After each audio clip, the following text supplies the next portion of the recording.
கன்னி ராசி அன்பு நேயர்கள் அனைவருக்கும் வணக்கங்க. இன்றைக்கி நம்ம சேனலில் மே மாதம் 16ஆம் தேதி மிகப்பெரிய அமாவாசை நடக்குது. இந்த அமாவாசையில் கடவுள் உங்களுக்கு காட்டக்கூடிய 3 நன்மை தரக்கூடிய அறிகுறிகள் என்ன, மேலும் ஜோதிட கணிப்பின்படி உங்களுக்கு என்ன மாதிரியான விஷயம்லாம் கண்டிப்பாக நடக்கும் அப்படிங்கிறத பற்றி தான் நான் இன்றைக்கி இந்த பதிவில் உங்கள்கிட்ட சொல்ல போகிறேன். இந்த பதிவில் சொல்லக்கூடிய எல்லா விஷயமும் கன்னி ராசிக்காரங்களுக்கு ரொம்பவே பயன் தரக்கூடிய விஷயமாக தான் இருக்க போகுது. ஸோ வீடியோ ஸ்கிப் பண்ணாமல் தொடர்ச்சியாக பாருங்கள். அது மட்டும் இல்லாமல் இதே மாதிரியான ஆன்மீகம் சார்ந்த வீடியோஸ்லாம் பார்க்கணுன்னா நம்ம சேனலை மறக்காமல் சப்ஸ்கிரைப் பண்ணிவிட்டு கீழே இருக்கும் பெல் ஐக்கானையும் மறக்காமல் கிளிக் பண்ணுங்கள். அப்போ தான் நம்ம சேனலில் போடுற எல்லா வீடியோவுமே நோட்டிஃபிகேஷனாக உங்கள்கிட்ட உடனுக்குடனே சேரும். ஸோ இப்போ வாங்க நம்ம வீடியோக்குள்ளே போய் முழுமையாக பார்க்கலாம். அது மட்டும் இல்லாமல் உங்களுக்கு சிவபெருமானை ரொம்ப பிடிக்கும் அப்படின்னா இந்த வீடியோக்கு ஒரு லைக் பண்ணிவிட்டு நம்மளுடைய கமெண்ட் பாக்ஸில் ஓம் நமச்சிவாயா அப்படிங்கிற மூலமந்திரத்தை மறக்காமல் பதிவிடுங்க. கன்னிராசியினருக்கு இந்த காலகட்டம், அதாவது இந்த அமாவாசைக்கு பிறகு நல்ல மாற்றங்களும் திருப்பங்களும் முன்னேற்றங்களும் நிறைந்ததாக இருக்க போகுது. ராசிநாதன் மே மாதம் 1ஆம் தேதி நீச்சத்தை விட்டு வெளியேறாரு. இதனால் முதல் அறிகுறியாக உங்களுக்கு 8வது இடத்திற்கு மாறினாலுமே நீச்சத்திலிருந்து வெளிவருவதால் நல்ல அமைப்பாக உங்களுக்கு கடவுள் காட்டக்கூடிய அறிகுறியில் ஒன்றாக பார்க்கப்படுது. தொழில் அமைப்புகளில் இருக்கும் மறைமுக எதிரிகளிடம் வெற்றி பெறும் யோக வாய்ப்புகள் 2வது அறிகுறியாக சொல்லப்படுதுங்க. அது மட்டும் இல்லாமல் குரு ராகு 6 மற்றும் 10 ஆகிய இடத்துல இருப்பது தொழில் அமைப்பில் இருக்கக்கூடிய மறைமுக எதிரிகளை வெற்றி பெறக்கூடிய யோக பலன்களை தரக்கூடியதாக 3வது அறிகுறியாக பார்க்கப்படுது. பாக்கியாதிபதி சுக்கிரன் 9வது இடத்துல இருந்து தந்தை வழியில் நன்மைகளை கிடைக்க செய்வார். சொத்துக்கள் கிடைக்கும் யோகம் இடத்திற்கு. பாகப்பிரிவினையில் இருந்து வந்த பிரச்சனைகள் அப்படிங்கிறது சரியாகும். உழைப்புக்கேற்ற ஊதியம் அங்கீகாரம் கிடைக்கக்கூடிய யோகமும் அமைஞ்சிருக்குங்க. ஆரோக்கிய ரீதியாக பார்த்தோம்னா உங்களுக்கு இந்த காலகட்டம் எப்படி இருக்குன்னு பார்த்தீங்கன்னா தந்தையின் ஆரோக்கியம் நன்றாக இருக்கும். தந்தை, தாய், வண்டி, வாகனம், காதலுக்கு ஒப்புக்கொள்ளாத நிலைகள் எல்லாமே மாறப்போகுது. வெளிநாட்டுக்கு சென்று படிப்பது, வேலைக்கு செல்வதற்கு அனுமதி கிடைக்கும். அது மட்டும் இல்லாமல் இளைய பருவத்தினருக்கு குழந்தை பாக்கியம் கிடைக்குங்க. 5 மற்றும் 9 வலுவாக இருப்பதால் குழந்தை பாக்கியம் கிடைக்கக்கூடிய வாய்ப்பு உங்களுக்கு 90% அமைஞ்சிருக்கு. குழந்தைகள் பேசவில்லை, நடக்கவில்லை அப்படின்னு வருத்தப்பட்டு கொண்டிருந்தவர்களுக்கு அந்த நிலைகள் மாறப்போகுது. பணவரவை பொறுத்த வரைக்கும் உங்களுக்கு இந்த அமாவாசைக்கு பிறகு எப்படி இருக்குன்னு பார்த்தீங்கன்னா வேற்று மொழி, இன, மதத்தை சேர்ந்தவங்களுக்கு நல்ல ஆதாயம் கிடைக்கக்கூடிய வழிகள் பிறக்கும். அரபு நாட்டில் இருப்பவங்களுக்கு நல்ல சம்பளத்தோடு வேலை கிடைக்க அதிகப்படியான வாய்ப்பு அமைஞ்சிருக்கு. பொருளாதாரத்தில் ஏற்றம் ஏற்படும். திட்டமிட்ட காரியத்தில் வெற்றி பெறக்கூடிய யோக வாய்ப்புகள் உங்களுக்கு அமைஞ்சிருக்கு. அதில் எந்த ஒரு மாற்று கருத்து இல்லைன்னு சொல்கிறாங்க. எடுத்த காரியத்தில் ஜெயம் கிடைக்கும். குடும்பத்தில் மகிழ்ச்சி வரும். பணவரவுக்கு பஞ்சம் இருக்காது. பழைய கடன்கள் அடைத்து முடிப்பீங்க. அது மட்டும் இல்லாமல் பணியில் நிலைத்தன்மை இருக்கும். புதிய பொறுப்புகள் அப்படிங்கிறது உங்களுக்கு வரலாம். மேல் அதிகாரிகளின் ஆதரவு கிடைக்கும். வியாபாரத்தை பொறுத்த வரைக்கும் மெதுவாக வளர்ச்சி இருக்கும். பண வரவு சாதாரணமாக உங்களுக்கு கிடைக்குங்க. செலவுகளை கட்டுப்படுத்தினீங்கன்னா சேமிப்பு சாத்தியப்படும். பெரிய முதலீடுகளை தள்ளி போடுவது இந்த காலகட்டத்தை பொறுத்த வரைக்கும் ஒரு நல்ல விஷயமாக பார்க்கப்படுது. குடும்பத்தில் அமைதி கிடைக்கும். உறவினர்கள் நல்ல புரிதலும் இருக்கும். திருமண முயற்சி ஏதாவது பண்ணிகிட்ருக்கீங்கன்னா அதில் சாதகமான பலனை கண்டிப்பாக இந்த காலகட்டத்தில் எதிர்பார்க்கலாம் அப்படின்னு சொல்லப்படுதுங்க. அது மட்டும் இல்லாமல் காதல் உறவுகளில் இருக்கக்கூடியவங்களுடைய அன்பு அதிகரிக்கும். மேலும் உங்களுடைய துணையோடு இணைந்து சிறந்தொரு இடத்திற்கு வீட்டை பரிமாற்றி கொள்ள நீங்கள் முடிவெடுப்பீங்க. இந்த அமாவாசைக்கு பிறகு உங்கள் உடல்நிலையில் பெருமளவு முன்னேற்றம் கிடைக்கும். நீங்கள் மிகுந்த ஆரோக்கியத்துடனும் சுறுசுறுப்பாகவும் இருப்பீங்க. குடும்ப சார்ந்த விஷயங்களில் நீங்கள் எடுக்கும் ஒரு சில முடிவுகள் உங்களுக்கு எதிர்மறையான விளைவுகளை ஏற்படுத்தலாம். அதனால் நீங்கள் எடுக்கக்கூடிய முடிவுகளை பார்த்து கவனமாக எடுத்துக்கோங்க. அது மட்டும் இல்லாமல் இந்த காலகட்டத்தில் பயணங்கள் மூலமாக நிறைய விதமான வெற்றி வாய்ப்புகள் கிடைக்கும். என்றாலும் கூட அது உங்கள் எதிர்பார்ப்பை விட சற்று குறைவாகவே இருக்கும். அதனால் எந்த ஒரு விஷயத்தையும் எதிர்பார்க்காதீங்க. குறிப்பாக தந்தை ஸ்தானத்தில் உள்ள ஒருவருக்காக அதிக செலவு செய்ய நேரிடும். மேலும் இந்த காலகட்டத்தில் உங்கள் வாழ்க்கையில் ஒரு சமநிலை பேணி நடந்தால் நீங்கள் மகிழ்ச்சியோடு காணப்படலாம் அப்படின்னு சொல்லப்படுது.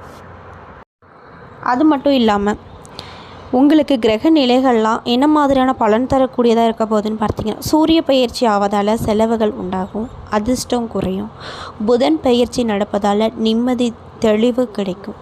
சுக்கிர பெயர்ச்சி நடப்பதால் தொழிலில் வளர்ச்சியும் பணவரவும் அதிகமாக கிடைக்கும். குரு பெயர்ச்சி நடப்பதால் நடுநிலையான பலன்கள் பெறுவீங்க.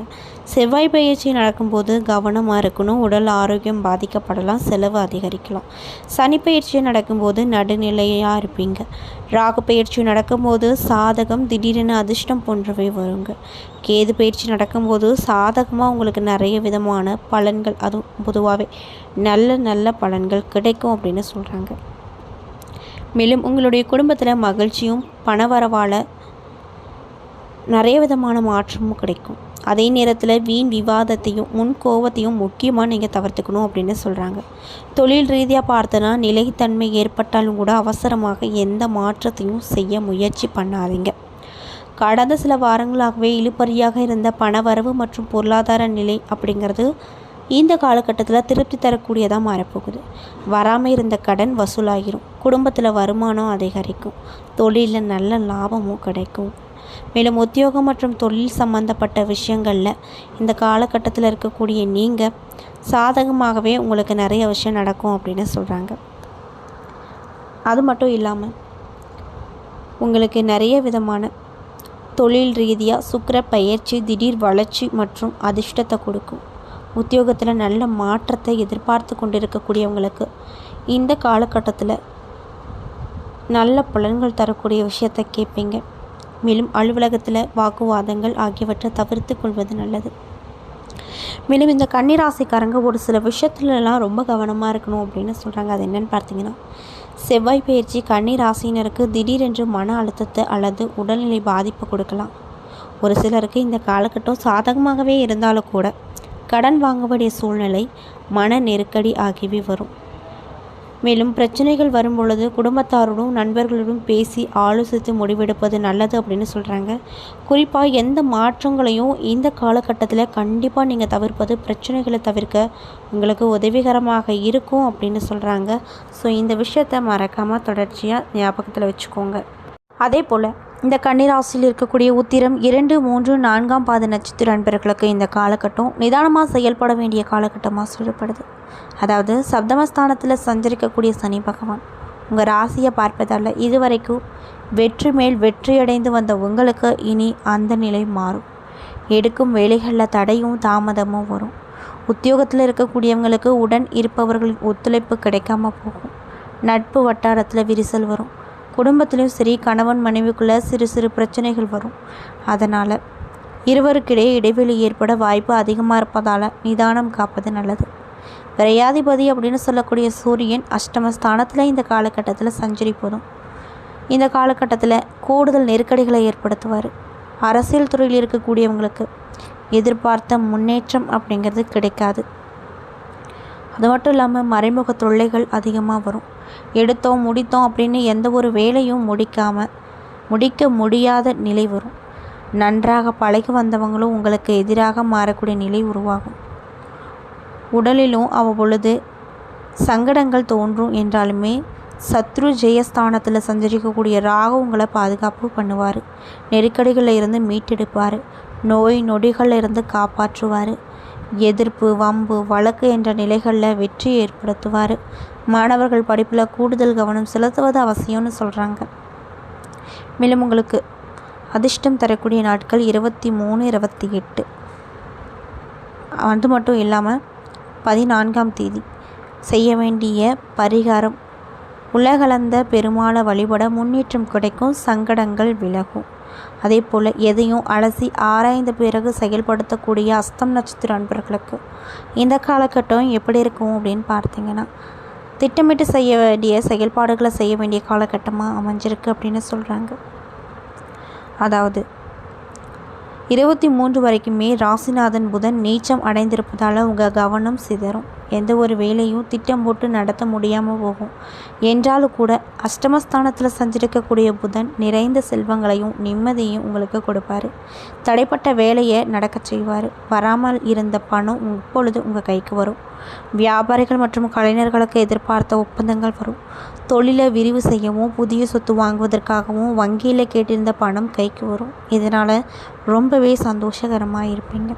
சிலர் புதிய இடம், வீடு, வாகனம் வாங்குவீங்க. குரு 10வது இடத்துல சஞ்சரிப்பதால் வேலையில் இருப்பவங்க பொறுப்போடு செயல்படுவதும் மேலதிகாரிகளை அனுசரித்து செல்வதும் நன்மையை அளிக்கும். குருவின் பார்வைகள் தன குடும்ப வாக்குஸ்தானம், சுகஸ்தானம், சத்ரு ஜெயஸ்தானத்திற்கு கிடைப்பதால் உங்களுக்கு நிறைய விதமான மாற்றம் கிடைக்கும். குறிப்பாக ஆரோக்கிய ரீதியில் ஏற்பட்டிருக்கக்கூடிய விஷயங்கள் நல்ல விதமான விஷயங்களாக அமையும். எல்லாவற்றையும் சமாளிக்கும் ஆற்றல் கிடைக்கும். குடும்ப பிரச்சனைகள் விலகும். எதிர்ப்பு, வம்பு, வழக்கு என்பதெல்லாம் முடிவுக்கு வரும். அந்த முடிவு கூட உங்களுக்கு நன்மையை தரக்கூடிய முடிவாக தான் இருக்கும். இழுபறியாக இருந்த வழக்கு விவகாரங்கள் முடிவுக்கு வருங்க. உறவினர்களோடு இணக்கமான நிலை உண்டாகும். கொடுத்த வாக்கை காப்பாற்றக்கூடிய நிலை வரும். பழைய கடனை அடைத்துவிட்டு நிம்மதி பெருமூச்சு விடுவீங்க. மேலும் உங்களுக்கு அதிர்ஷ்டம் தரக்கூடிய நாட்கள் மே மாதம் 14. செய்ய வேண்டிய பரிகாரம் அர்த்தநாரீஸ்வரரை வழிபட சங்கடம் விலகும், நன்மைகள் கிடைக்கும். அதே போல் சித்திரை 1 மற்றும் 2ஆம் பாத நட்சத்திர நண்பர்களுக்கு இந்த காலகட்டம் எச்சரிக்கையாக செயல்பட வேண்டிய காலகட்டமாக சொல்லப்படுதுங்க. அதாவது சப்தமஸ்தானத்தில் சஞ்சரித்து வரும் சனி பகவான் மே 10க்கு மேலே சகாய ஸ்தானாதிபதியும் அஷ்டாதிபதியுமான செவ்வாய் சஞ்சரிப்பதால் உங்களுக்குள்ள இனம் புரியாத குழப்பங்களை ஏற்படுத்துவார் அப்படின்னு சொல்கிறாங்க. அதனால் கவனமாக இருங்க. வேலைகளில் தாமதம் வரும். தவறானவர்களின் அறிமுகம் ஏற்பட்டு அவங்க மூலியமாக, அதாவது அவங்க காட்டும் வழியில் சென்று சிலருக்கு சட்ட சிக்கல்கள் வரக்கூடுங்க. எடுத்தோம் கவிழ்த்தோம் என்று எந்த ஒரு செயலையும் செய்யாதீங்க. அப்படி செஞ்சிங்கன்னா எழுப்பு உங்களுக்கு அதிகமாக வரும். வாழ்க்கை துணையோடு சண்டை சச்சரவுகள் அப்படிங்கிறது அதிகரிக்குங்க. மே 10 முதல் செவ்வாய் அஷ்டமஸ்தானத்தில் ஆட்சியாக சஞ்சரிக்கும் நிலையில் உங்கள் ராசிக்கு விராதிபதியான சூரியனும் அஷ்டமஸ்தானத்தில் சஞ்சரிப்பதால் அனைத்து விஷயத்துலையுமே கவனமாக செயல்படுவது அவசியமான ஒரு விஷயமாக உங்களுக்கு இந்த காலகட்டத்தில் சொல்லப்படுது. யாரையும் பகைத்து கொள்ள வேண்டாம். சட்டத்திற்கு புறம்பான வேலைகளை ஈடுபட வேண்டாம். இந்த காலகட்டம் அப்படிங்கிறது நேரத்தில் தன குடும்பாதிபதியான சுக்கிரன் இந்த மாதம் முழுவதுமே சாதகமாக சஞ்சரிப்பதால் உங்களுக்கு இந்த அமாவாசைக்கு பிறகு எத்தனை நெருக்கடி வந்தாலுமே வசதி வாய்ப்புகள் வரும். அது மட்டும் இல்லாமல் பிறருக்கு உதவி செய்யக்கூடிய அளவுக்கு உங்களுடைய நிலை மாறப்போகுது. அரசியல் துறையில் இருக்கக்கூடியவங்களுக்கு தடபுடலாக செயல்பட்டு உங்கள் இருப்பை காட்டிக்கொள்ள முயற்சி இருப்பீங்க. அதனால் சில சங்கடங்களையும் ஏற்படுத்தினாலும் கூட யோகக்காரகன் ராகு சத்ரு ஜெயஸ்தானத்தில் குரு பார்வையோடு சஞ்சரிப்பதால் நடப்பதெல்லாம் நன்மைக்கு என்பது போல் நீங்கள் சந்திக்கும் ஒவ்வொரு பிரச்சனைகளிலுமே ஒரு நன்மையும் இருக்கும். அதனால் பயப்பட வேண்டாம் அப்படின்னு ஜோதிடத்தில் கணிப்பு சொல்லப்பட்டிருக்கு. உடல்நிலையில் ஏற்பட்ட பாதிப்புகள் நீங்கும். எதிரிகளால் ஏற்பட்ட சங்கடங்கள் நீங்கும். ராசிநாதன் புதன் சாதகமாக சஞ்சரிப்பதால் பணப்புழக்கம் உங்களுக்கு 2 மடங்காகும். இதனால் ரொம்ப சந்தோஷகரமாக நீங்கள் இருப்பீங்க. அதில் எந்த ஒரு மாற்று கருத்துகளும் இல்லை அப்படின்னு சொல்லப்படுது. மேலும் நீங்கள் இப்போ வரைக்குமே செஞ்சுட்டு வர தொழிலில் முன்னேற்றம் கிடைக்கும். மாணவர்களுக்கு எதிர்காலம் மேற்கல்வி பற்றிய எண்ணங்கள் உருவாகும் அப்படின்னு சொல்கிறாங்க. மேலும் உங்களுக்கு அதிர்ஷ்டம் தரக்கூடிய நாட்கள் மே 14. செய்ய வேண்டிய பரிகாரம் அனுமானை வழிபட உங்களுக்கு ஏற்பட்டிருக்கக்கூடிய எப்படியாப்பட்ட பிரச்சனையாக இருந்தாலுமே அது நீங்கும். நன்மைகள் நிறைய நடக்கும். மேலும் அனுமானை நீங்கள் சனிக்கிழமை விரதம் இருந்து வந்தீங்க அப்படின்னா கண்டிப்பாக நல்ல பலனை பெறுவீங்க. முடிந்தவரை உங்களால் முடிஞ்ச அளவுக்கு யாருக்காவது அன்னதானம் கொடுங்க. கண்டிப்பாக நல்ல பலன் வரும்.